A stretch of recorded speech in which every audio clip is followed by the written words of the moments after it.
Fue vicepresidente de la República Argentina durante una parte del gobierno de Fernando de la Rúa, renunció, fue muy conocido allá y acá aquel episodio, y ahora vive en Montevideo hace 7 años, en este momento desempeñándose como secretario general de ALADI. Nos visita hoy Carlos Chacho Álvarez. ¿Cómo le va? Bien, un gusto. Buen día, Chacho. Y gracias por la invitación. Bienvenido. 7 años en Montevideo es bastante ya. Sí, ya casi montevideano, como diría Benedetti. Sí, ¿qué cosas? Sí, claro, ¿qué cosas? No voy con el termo a la Rambla, es lo único que me falta. Eso no. Pero ahí no llego, porque no me gusta mucho el mate. Pero dentro de poco demás, ya terminan esa. A ver, ¿qué cosas ya no tiene de porteño y qué cosas adoptó de montevideano? Bueno, de montevideano incorporé la Rambla como mi paseo y mi distracción principal. Sí. Allá no se puede disfrutar el río, o lo que usted llama el mar, porque es una ciudad construida en contra de la costa, y acá es una ciudad abierta a favor de la costa. Y usted vive a una cuadra aparte. Y yo vivo a una cuadra, entonces esa costanera, esa Rambla, está incorporada a mi vida cotidiana, los fines de semana, los días feriados, o sea, la disfruto mucho.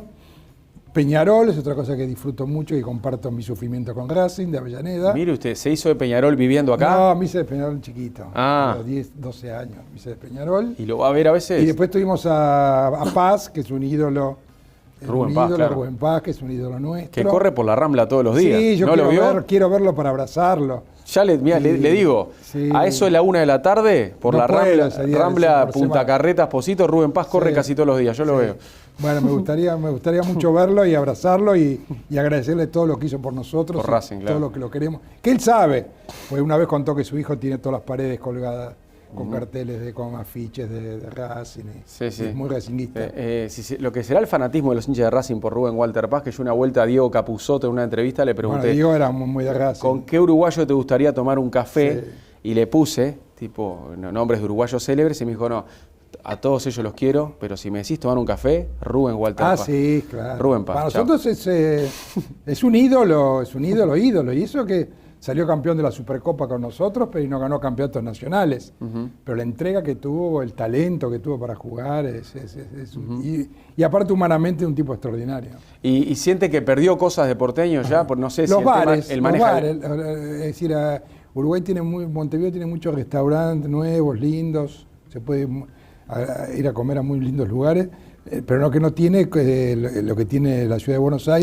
Los cafetines. Los cafés, digamos, 3 por cuadra, 2 por cuadra. Entonces a mí me gusta mucho, por ejemplo, que es a la mañana levantarme e ir a leer los diarios a un bar. Eso es bien al bar de la esquina. Sí, y acá no. A leer el diario a las 7 de la mañana, 7 y media, 8, está leyendo los diarios en un cafetín. De papel. Sí. Es decir, paradójicamente con esta transmisión, pero bueno, los diarios de papel.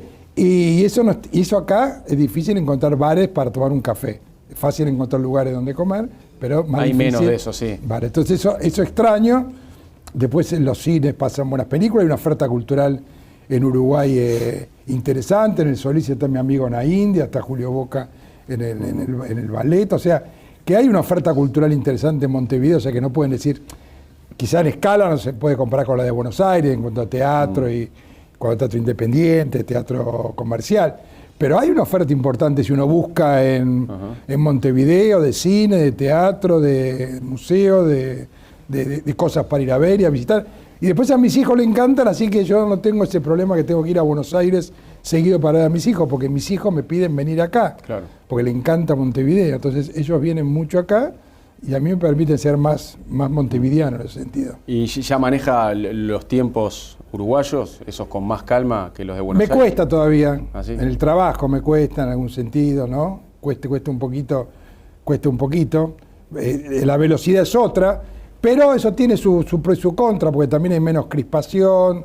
Es como Buenos Aires con Lexotanil. Claro. Hay otro ritmo, sí.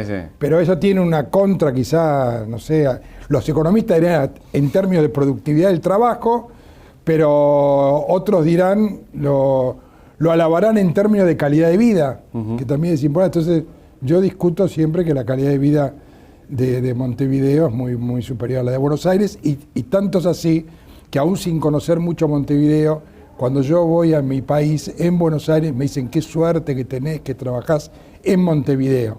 O sea, todos están conociendo o intuyendo que en Montevideo se vive a una escala más humana que en Buenos Aires, que está más despersonalizado, está mucho más crispado y está mucho más todo apretado y enjunto.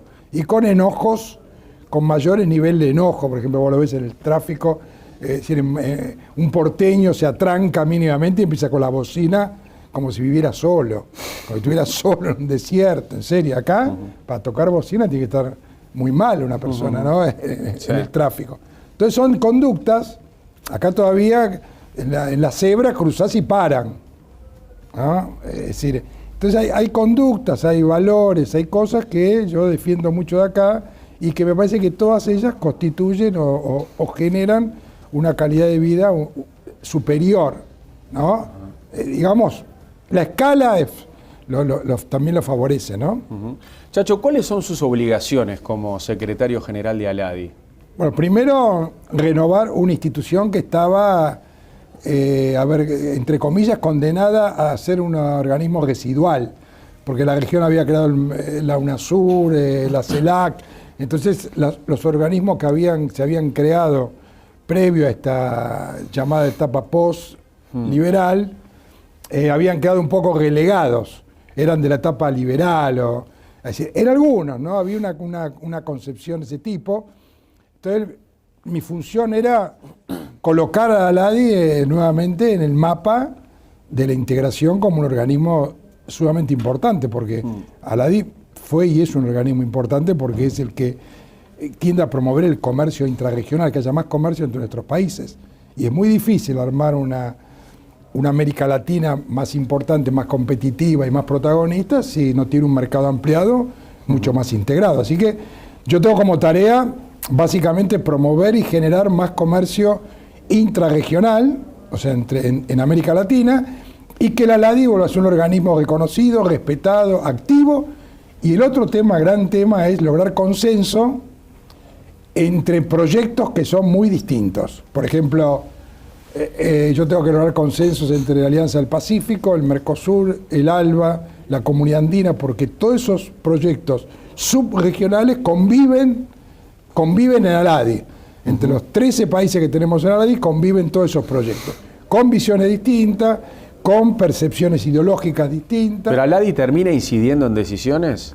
Sí, termina incidiendo. Bueno, ahora tenemos, por ejemplo, una gran macro rueda de negocios que nosotros creemos que a partir de mañana los empresarios van a hacer buenos negocios, sobre todo los uruguayos, y son decisiones concretas, porque son decisiones de negocios, donde vamos a tener acá 600 empresarios en la Expo ALADI. Sí, esa es una exposición de empresarios que arranca en el LATU, ¿no? En el LATU mañana, no, y eso es una gran macro rueda de negocios latinoamericana, porque estamos tratando de tener una estrategia positiva de incrementar el comercio, pero a partir de cosas concretas, no conceptuales, ideológicas, sino armar rueda de negocios, en este caso de 4 sectores, automotriz, autopartes, alimentos, bebidas, textiles, calzados, telecomunicaciones, las TICs, pero a partir de este evento después rueda de negocios sectoriales, es decir, cómo armamos cadenas de valor productiva en la región, es decir, poner en práctica los acuerdos que tiene ALADI en su seno, porque ALADI es el lugar donde se amparan todos los acuerdos comerciales que hacen los países. Es decir, dentro de ALADI están registrados y ALADI es el paraguas jurídico de todos los acuerdos y todas las preferencias económicas, comerciales que se dan entre los países. Entonces ahora lo que estamos haciendo es poner en práctica esos privilegios, esas preferencias, esos beneficios, y con rueda de negocios con el sujeto concreto de la integración, que son por un lado los estados, pero por otro lado es el empresario pyme, el que tiene que exportar, que hacer negocios, que crecer y que ayudar a que tengamos un mercado interno latinoamericano más denso, con un tejido productivo más rico, más fuerte. ¿Qué tipo de empresarios van a participar de esta exposición? Sobre todo pymes, porque ¿Y de dónde vienen? De los 13 países que conforman la ALADI. Están las economías principales de América Latina. Está Brasil, está México, Está Argentina, está Colombia, está Perú, está Chile, está Panamá. Y en esta exposición Cuba, en el LATU habrá empresarios de todos esos países. Sí, viene. Nosotros en Aladi estamos financiando, también gracias a la Corporación Andina de Fomento, la CAF, al BNDES, al BROU, al Bandes de Venezuela, a México, que hizo un aporte importantísimo para que esto se pudiera hacer. Estamos financiando la venida de casi 200 importadores, compradores de todos esos países. O sea que el que tiene algo para vender va a encontrar ya 200 importadores con cita de negocios previas, se va a venir con 10, 12, 15 citas de negocio en 2 días en el LATU. O sea que no es que viene y saber qué puedo vender acá, sino que ya vienen articuladas, programadas, diseñadas las citas de negocio y los encuentros entre exportadores e importadores en el LATU. O sea que más de un negocio se va a abrochar acá en Montevideo. La idea es, bueno, Montevideo es la primera vez que se de un evento de estas características. Bueno, por eso lo va a abrir el presidente Mujica mañana a las 15 horas y creemos que esto debe ser el punto de partida, no el punto de llegada, sino que esto debe abrir marco para una integración productiva, de consorcio de exportación, de conocimiento mayor entre los empresarios de América Latina, porque tenés a Europa en crisis, a China desacelerando, a Estados Unidos con una recuperación que es evidente, pero todavía es lenta. Y con la construcción del mercado latinoamericano, que sea un mercado que se comercie más, sobre todo productos con algún valor agregado, productos algo manufacturados, le va a dar a nuestros países una base productiva más sólida. Chacho, ¿cómo evalúa hoy las relaciones entre los gobiernos de Uruguay y Argentina? Bueno, ahí es un tema que yo no me puedo meter mucho porque son temas bilaterales. Yo puedo opinar o puedo plantear cosas que involucran a los 13 países, pero no me puedo meter ni en la política interna nacional de un país, ni en las relaciones bilaterales. Igual, te voy a decir algo. Sí, tome tranquilo nomás. Porque, a ver, está bien, usted por el cargo que ocupa no puede meterse en la relación bilateral, pero también puede hacer una evaluación del estado de situación, cómo la ve hoy. Sí, yo creo que los procesos de integración y las relaciones bilaterales hay que mirarlos con un poquito de mirada de onda larga. O sea, no se puede mirar la política internacional, la política de integración o un relacionamiento con un país en un momento determinado con la misma óptica que se miran los procesos internos nacionales. Hay que tener una mirada más en perspectiva, más estratégica, más de mediano plazo. Entonces los gobiernos pasan y los estados quedan. Entonces puede haber momentos que hay más que la agenda está más conflictiva, que hay más tirantes, que la diplomacia presidencial no funciona del todo bien. Es decir, pero esos momentos pasan. Y ahora es un momento de eso, ¿no? Es decir, con Argentina y Uruguay vienen trayendo temas conflictivos desde Bosnia. Yo lo viví porque estaba en el Mercosur. Viví los momentos más duros, más difíciles, te diría yo, ¿no? El momento más ríspida con el corte de los puentes. Cuando se instaló la planta de celulosa. Eso para la integración es un drama, porque los países se refugian en la identidad nacional. Se vuelven más autistas y endogámicos, se vuelven para adentro. Y ahí la integración entonces sufre muchísimo y hace que mucha gente diga, mirá el proceso de integración, que hermanos, que todos juntos, que unidos seremos más fuertes, todo ese discurso entra en crisis y la integración pierde legitimidad social. Ahora, se vienen elecciones acá y allá, acá son ahora, sí. En Argentina las nacionales son el año que viene. ¿Hay resultados electorales que le convengan a ambos países para que la relación mejore? Mira, la integración es plural, no es monocolor. No podemos aspirar a que la integración tenga partidos o gobiernos de afinidad ideológica, política. Porque eso se demostró también. Bueno, ahora hay afinidad ideológica. Sí, se demostró en la época de Bosnia, ¿no? Sí, que Kirchner, Lula fue la época de integración política más fuerte y más de volumen más alto, de voltaje más alto político. Pero, sin embargo, quizá no se avanzó lo suficiente. Mujica y Cristina Fernández se han llevado mejor que Vázquez y Kirchner, pero por más que se llevaron mejor, de algunos temas ni hablan. O sea, y después, Piñera reemplazó a la Bachelet en Chile y la integración y Chile siguió participando de la LADI, siguió participando de la CELAC, de la Comunidad de Estados Latinoamericanos, y siguió participando comprometidamente porque todos hemos valorizado mucho más América Latina, ser latinoamericano, que estaba como depreciado, estaba como subestimado. Teníamos un complejo de inferioridad, éramos un continente residual, inmaduro, de buenos literatos, de gran cultura, pero éramos Macondo, es decir, para el mundo. Y hoy no somos Macondo, hoy somos un continente que tiene energía, que tiene alimentos, que tiene agua, que tiene biodiversidad, que tiene grandes activos estratégicos, y si lo sabemos administrar y lo sabemos poner en clave comunitaria, podemos ser un protagonista de este nuevo siglo. Bueno, ¿cómo ve la realidad argentina desde acá? Está en transición y esperemos que... Yo estoy confiado que la cosa va a llegar a buen puerto del 2015, vamos a tener un recambio presidencial democrático que va a consolidar el sistema. ¿Qué quiero decir con esto? Que hay que superar ahora ese escollo que ha planteado el fallo del juez Griesa. Hasta el Fondo Monetario ahora está planteando un esquema de reestructuración de deuda que un porcentaje minúsculo de estos llamados holdouts o otros buitres no entorpezcan reestructuraciones de deuda, digamos, que están legalizados y están avalados y consensuados por el 90 y pico % de los acreedores. ¿Usted cree que Argentina está en default selectivo? Yo creo que va a negociar. No importa eso, porque eso... Porque el gobierno no se considera en default, pero... Claro, porque el gobierno paga. Sí.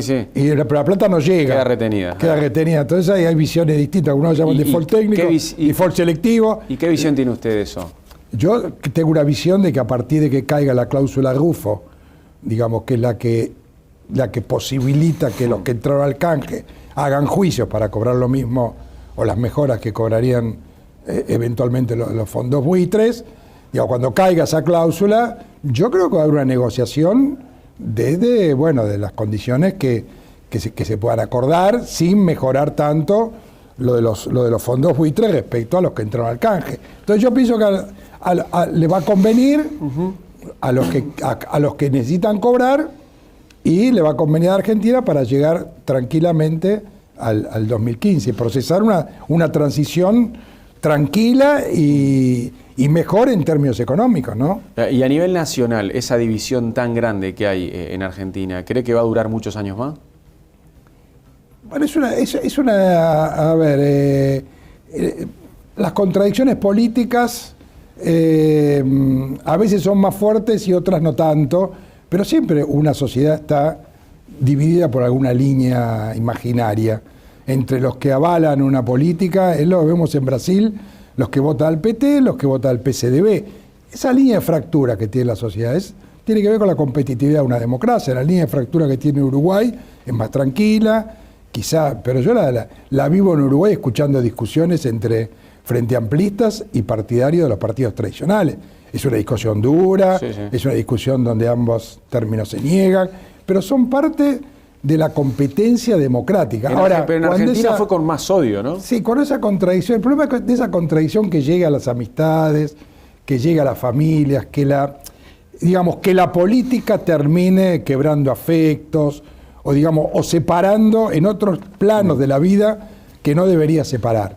Entonces ahí sí hay que cuidar los límites de la competencia política, de las convicciones, de los ideales, de las adhesiones políticas. Hay que cuidar que no traspasen ciertos límites, porque si no hacen una sociedad más difícil de convivir.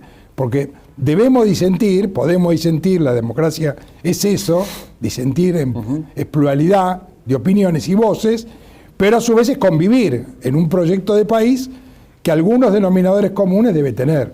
Porque Uruguay es un país muy sólido, muy estable en términos institucionales, todos lo reconocen en cualquier indicador de calidad institucional, en cualquier indicador de los países que tienen mejor institucionalidad, el primero es Uruguay. Y eso, bueno, hay que defenderlo, hay que reconocerlo, más allá de los antagonismos y las contradicciones y las luchas que genera la política. ¿Usted ideológicamente cómo se considera hoy? Un hombre progresista. Una gran familia, hay una gran familia en el mundo, que es el progresismo, que izquierda democrática, que es el progresismo, que está expresado con algunas socialdemocracias nórdicas, en los países nórdicos, las europeas, que eran más claras hace un tiempo, ahora son más difusas en términos políticos, pero me considero un hombre progresista, ¿no? ¿Y va a votar el año que viene en las elecciones argentinas? Y claro, siempre voto. Va a ir, va a cruzar claro, el charco. Va a ir a votar, pero todavía están... ¿Y a quién va a votar? Están indefinidas las candidaturas. Todavía falta mucho en Argentina porque un año... Pero ya tiene decidido si le gusta Massa, por ejemplo. No tengo. Scioli, yo qué sé. No tengo decidido. Insaurralde, no tiene decidido. No, voy a decidirlo. No. Los candidatos que hoy están... Que los candidatos, digamos, que están más posicionados hoy, ninguno me termina de movilizar, de decir, bueno, por acá va.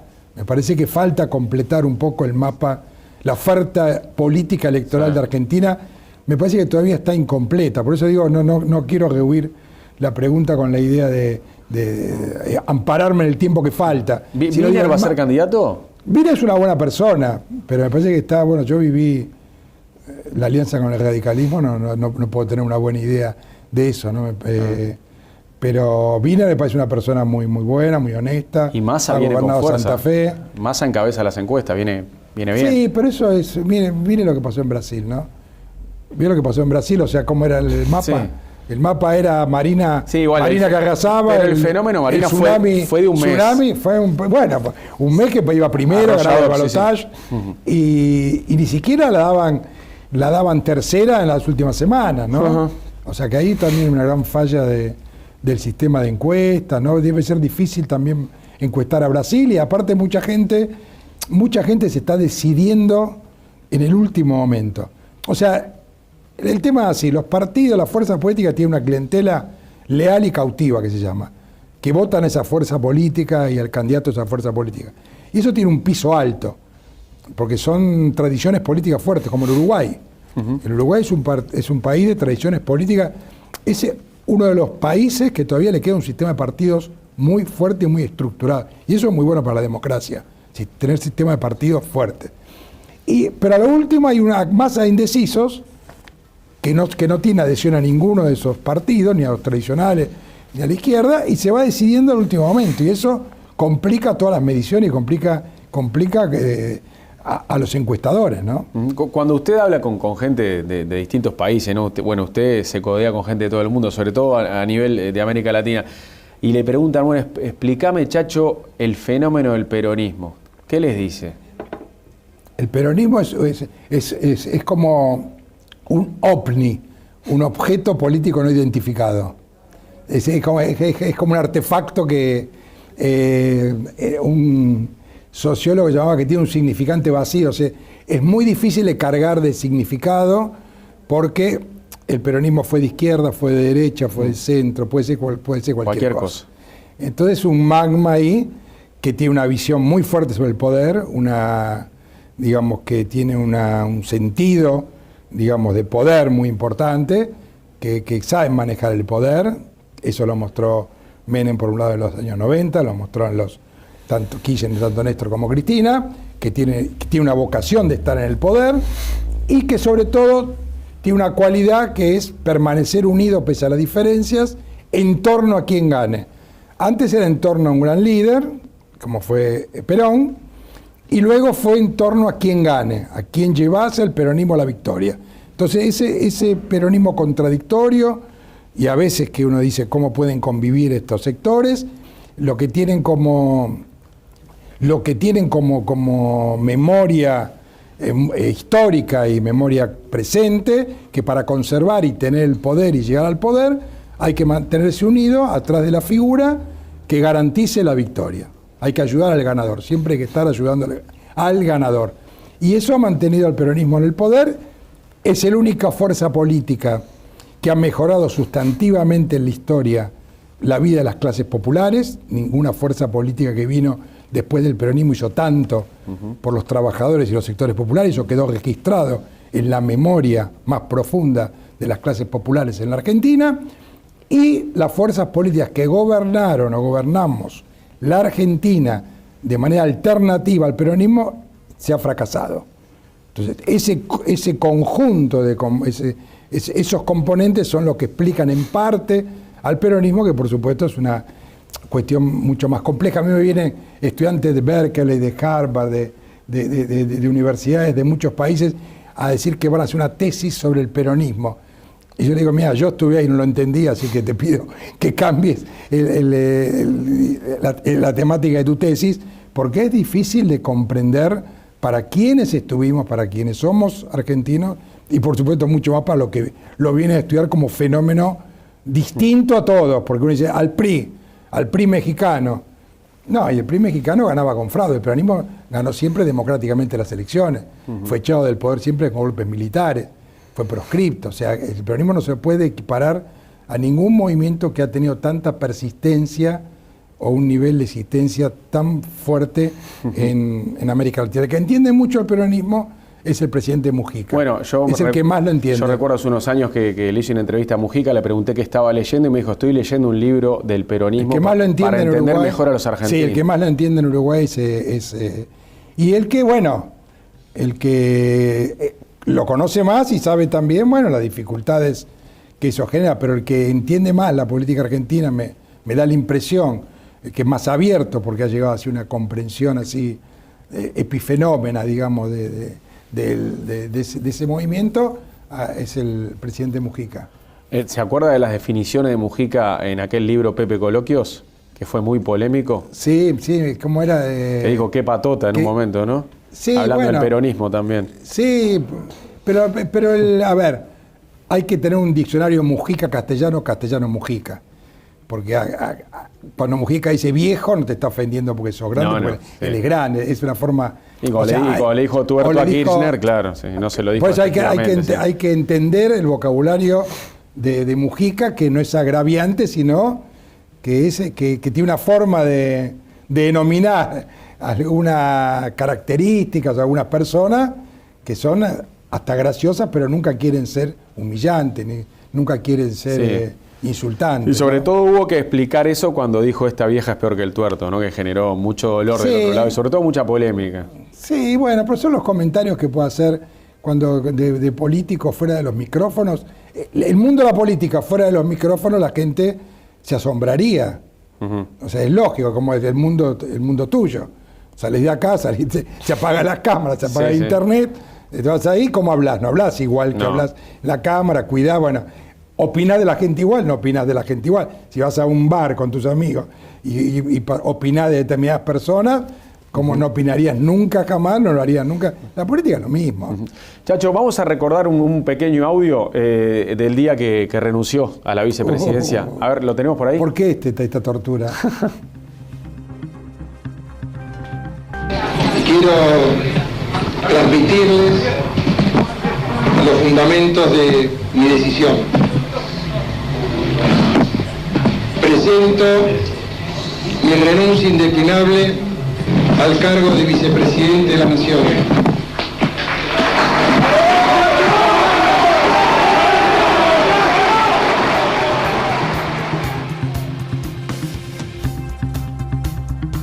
¿Este fue el momento más duro de su carrera? Sí, bueno, ahí imperó la ética, la convicción, ¿no? Hablaba un sociólogo de la diferencia entre la ética, la responsabilidad y la ética, la convicción. En algunos momentos hay que hacer jugar una u otra. Yo, viste un episodio en el Senado que yo, convencido políticamente que había ocurrido, que era la compra de votos por parte del gobierno al que yo pertenecía, yo sentía que no podía tolerar, no podía convivir con esa situación. No podía convivir con esa situación, no podía meter eso abajo de la alfombra y seguir, porque contra eso había luchado todos los años del menemismo, contra la entrega y la corrupción. Hubo dos temas en el menemismo que para mí eran como cruciales, o sea, la venta del patrimonio nacional, que fue alarmante, y el nivel de corrupción, de enriquecimiento de los funcionarios. Bueno, si habíamos luchado contra eso, en tu gobierno, vos presidiendo una institución como el Senado, siendo vicepresidente, tu gobierno sigue con esas prácticas, entonces ¿qué te queda? Te queda con hacerte el distraído, aceptar una lógica del poder, decir no hay que seguir acá, o decir no, esto es un límite para mí. Y para mí era un límite, bueno, y sí, fue dolorosísimo, costosísimo, pero cada vez que lo pienso, lo volvería a hacer. Lo volvería a hacer absolutamente. Nunca tuve ninguna duda. Escuché muchos, al contrario, tuve los oídos muy abiertos para ver si alguien me convencía que yo tenía otra salida. Y nunca, no por soberbia, sino al contrario, porque en la política te puedes equivocar. Muchas veces yo me he equivocado con la alianza me he equivocado, por ejemplo, lo reconozco absolutamente, y la autocrítica es parte de la accionar política de uno, pero ahí creo que no me equivoqué, creo que hice lo que mi conciencia me dijo que debía hacer y no debía tolerar esa práctica contra la cual había luchado 10 años y por la cual me había ido, entre otras cosas, del peronismo, después de haber militado casi 20 años en esa fuerza política. Yo me fui por el indulto a los militares y por el nivel de corrupción. Me fui y rompí con el peronismo. Dejé el peronismo, solo, con 8 diputados más. Entonces, digamos, si esa fue nuestra lucha, luego llegado al gobierno, después de mucho esfuerzo, llegado al gobierno, te encontrás con eso y tenés que decidir. Tuvo un impacto tan grande su renuncia, sobre todo también en años posteriores, que hasta llegó a la comedia. Yo recuerdo que en el programa de Tinelli había un reality de políticos y el personaje que lo imitaba usted hacía como que siempre se quería ir, estaba con la valijita. Sí. ¿Le daba gracia eso? No, ya no miraba. No ni lo miraba. No miraba porque, bueno, eso fue muy dramático, ¿no? Porque muchas cosas de las que uno de alguna manera previó, después se dieron de la peor manera, porque se juntó eso con la crisis económica. Y después llegaron al 2001. Entonces no era para tomárselo en joda. Sí, claro, ¿no? Porque sufría mucha gente. Las crisis de un país no son para ironizarlas, ¿no? Chacho, ¿y usted, cuando dejó de ser líder del Frepaso, se acercó un poco al Frente para la Victoria? O sea, ¿se acercó a Néstor Kirchner? No, yo me sentí identificado con muchas cosas que hizo Kirchner. Él me llamó y me dijo, tenés todo para volver a la política, porque él, digamos, entendió lo que yo había hecho, me ofreció, yo dije, a la política no vuelvo, a la lucha política no vuelvo. Yo tenía un centro de estudios que trabajaba los temas de integración regional, porque creía que la política, una parte de la política pasaba por eso, por los temas de integración. Me ofreció algunos lugares, yo dije que no. Y bueno, después él tuvo una crisis con Duhalde, que estaba en la presidencia de la Comisión del Mercosur. Estaba acá él, claro. Le habló a Lula, que le parecía a Lula y a Tabaré. Estaba Lula, Tabaré. En Paraguay estaba Nicanor Frutos. Y bueno, me promovió para la presidencia de la Comisión del Mercosur. Primero, ese fue el primer trabajo que tuvo acá en Montevideo. Claro. Sí. Y ahí me tocó justamente el conflicto, que yo fui uno de los que más sufrí, porque tenía una gran relación con Tabaré Vázquez, porque seguí muy de cerca todo lo que fue la construcción del Frente Amplio, un buen diálogo con toda la gente vinculada al Frente. Y tenía buena relación con Néstor Kirchner también. Buena relación con Néstor Kirchner. ¿Y nunca lo agarraron como mediador en ese conflicto? Alguna vez, pero yo creo que ahí no se podía, porque me parece que uno tiene que estar a donde lo llamen, ¿no? Un poco. ¿Néstor Kirchner fue un buen presidente? Bueno, dejó una Argentina mucho mejor de la que recibió, ¿no? Porque, ¿cómo se mide? Yo no hay que hacer ni idolatrías, ni vituperar. Hay que medirle, ¿viste?, cómo está el empleo, cuánto creció un país, cuánto mejor está en los indicadores básicos un país para medirse un gobierno, cómo fue un gobierno. Y el gobierno de Néstor Kirchner mejoró mucho la Argentina, le dio Cristina Fernández sustentabilidad. Continuó bien. Vamos a ver cuando se haga el balance final. Pero ya lleva bastante. Pero yo creo que la Argentina tuvo muchos avances en el empleo, en el salario, en la inclusión, en los nuevos derechos, en los derechos humanos. Hay ahí un cúmulo de cuestiones que han sido muy fuertes en la Argentina y han sido muy beneficiosas. Tanto es así que tú has dicho una cosa, me sale el tú como de uruguayo, eso se ha incorporado. No, pero vos has dicho una cosa que me has preguntado, Massa encabeza las encuestas. Ahora, ¿por qué encabeza las encuestas Massa? Porque Massa tiene un latiguillo que dice, hay que cuidar las cosas que hicieron bien, cambiar las cosas que se hacen mal y hacer las cosas que no se hicieron. Parecido a lo de la calle Pou acá. Bueno, al por la positiva. Pero te das cuenta que está reconociendo las cosas que se hicieron bien. Cosa que en la Argentina es muy importante, porque en la Argentina tenemos un defecto que es empezar cada 4, 5, 6 o 7 años de todo de nuevo. Bueno, pasa que él fue de ese partido también, ¿no? El fenómeno de Sergio Massa, él era kirchnerista y se fue. Pero, viste, mira, hay cosas que alcanzan sentido positivo universal. Por ejemplo, la asignación universal por hijo, o sea, reconocerle un ingreso por hijo a la mayor parte de la familia de la Argentina y sobre todo las más vulnerables, incluir a los jubilados que no aportaron y darle un piso jubilatorio, mejorar el salario todos los años con convenciones colectivas de trabajo, superando los indicadores de inflación verdadera, reales, no las que a veces indicaban las estadísticas. Ampliar derechos como el matrimonio igualitario, como las transformaciones en el Código Civil, o sea, hay transformaciones de tipo estructural de las cuales no vas a poder volver atrás. Y esos son logros.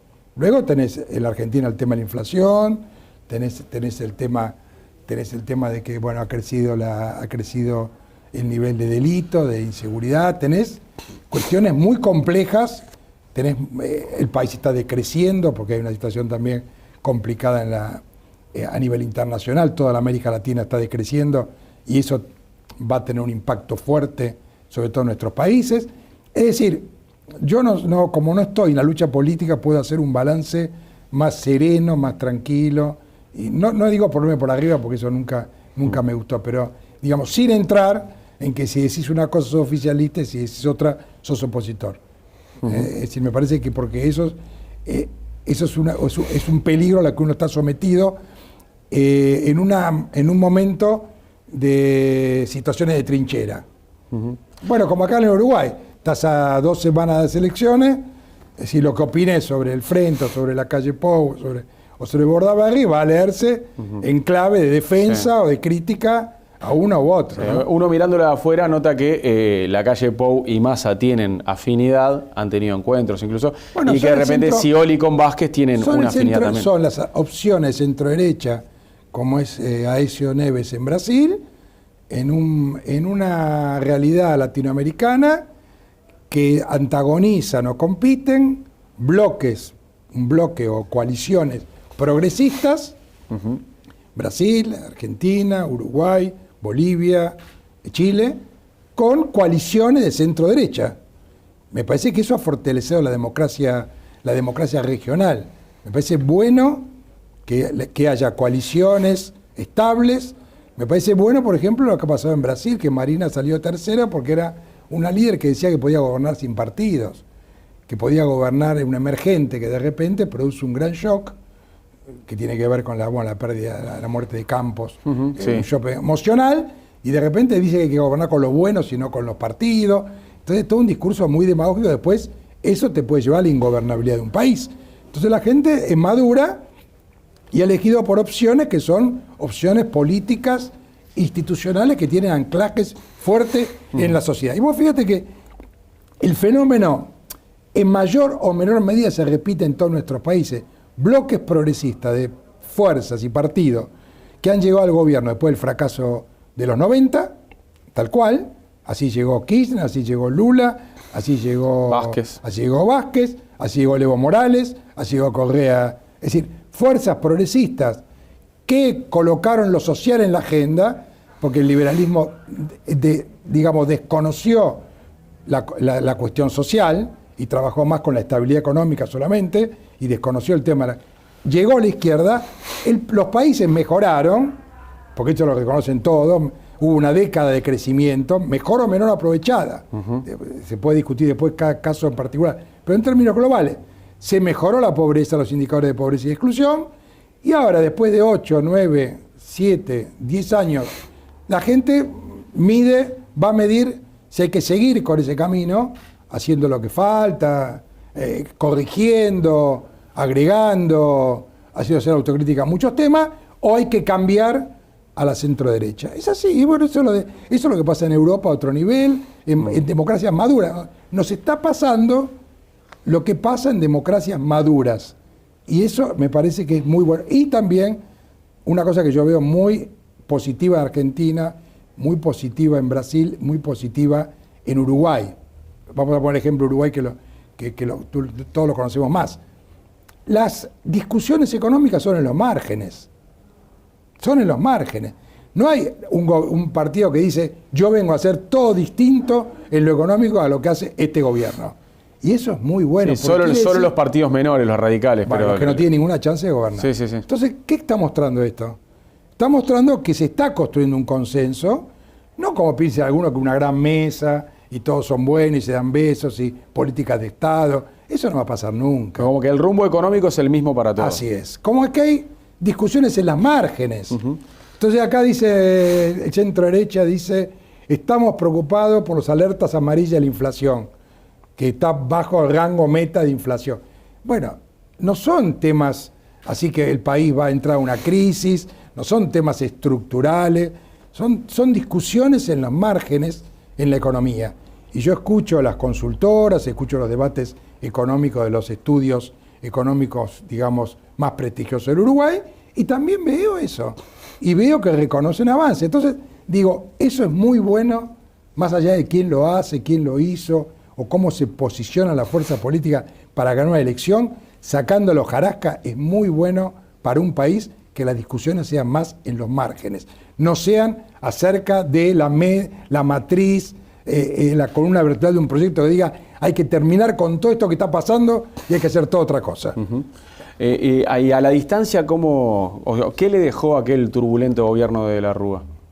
Mucha frustración. Ese que usted comenzó. Mucha frustración, porque te das cuenta que nosotros empezamos de la nada, hicimos un gran esfuerzo, construimos una fuerza política, hicimos una alianza, ganamos la elección, ganarle al peronismo era como una hazaña, fue una hazaña, más que nosotros empezamos de la nada. Empezar de la nada y construir una fuerza política que fuera competitiva, un partido que tiene una estructura monumental como era el peronismo, ganarle en la provincia de Buenos Aires en el 97, fue una hazaña política que después no se pudo concretar en el proceso de cambio que nos habíamos comprometido con la sociedad. Una gran frustración y un gran sentimiento de fracaso. Y después que usted se fue, siguiendo todo lo que sucedió, ¿le dio pena el final de la Rúa? Siempre cuando un gobierno termina tan mal y la gente siente las consecuencias de esa crisis, ¿cómo no te va a dar pena? ¿Lo protagonicés o no lo protagonicés? ¿No? Si lo protagonizás, estás más involucrado y es peor aún, pero siempre cuando una crisis le pega tanto a una parte grande de la sociedad, sí, te da... porque la vida de uno está muy asociada a la vida de la comunidad, ¿no? Uno es muy difícil que pueda... El que eligió la vocación política es muy difícil que pueda realizarse en un país que no se realiza, ¿no? En un país que le va mal. ¿Cuántos años más va a vivir en Montevideo? Y ahora 3 en Aladi, que esperemos, digamos, darle un gran billón a la asociación. Yo creo que se lo estamos dando. Creo que la reelección mía en la asociación ha sido un poco el reconocimiento de que la Aladi ha tomado otro rol. Eso me lo dice mucho el mundo, digamos, de Uruguay, que convocada a nuestros eventos, que hay otro papel de la Aladi. Y yo creo que hay que hacer bien las cosas en tanto podamos poner un granito de arena a mejorar la percepción de la opinión pública sobre la integración. Porque la integración no pasa un buen momento en la opinión pública. Ya sabemos en la opinión pública uruguaya la visión que tiene el Mercosur, que no es buena. Y entonces esperemos que cosas prácticas, cosas concretas, desideologizando la integración por izquierda y por derecha, que cuando digo desideologizando, digo no creyendo que la integración es un tema de visiones ideológicas, sino es construir una comunidad de interés, que a todos les vaya mejor y que los países puedan usar la integración para mejorar su proyecto nacional. Es un instrumento, no es un fin en sí mismo. Entonces lo que uno tiene que hacer es esperar que el trabajo de uno permita mejorar en algo, digamos, ese proceso y que ese proceso sea más creíble para la opinión pública, para la sociedad y se sientan los beneficios y los logros, ¿no? Y después que termine su gestión en Aladi, ¿ya se queda en Montevideo para siempre, dice? Y sí, mira, Montevideo te genera un dilema tremendo. O sea, mis hijos me lo reprochan un poco eso, ¿no? Te genera el dilema de quedarte, ¿no? Después de muchos años. Te acerenciás, te acostumbraste, ¿no? Y aparte está cerca, ¿no? Cerca de Buenos Aires. Sufrís con Peñarol como sufrís con Racing. Yo digo, soy de un equipo ganador ahora me di cuenta que también se sufre con Peñarol, sí, claro, como se sufre con Racing. Entonces, pero sí, esa tensión, no sé quién va a ganar en esa tensión que tengo internamente y que se me está anticipando, porque Lo estoy viendo, que viene ese dilema. Se viene la decisión. No, sí. se viene ese dilema, sí. ¿Qué voy a hacer? Sí.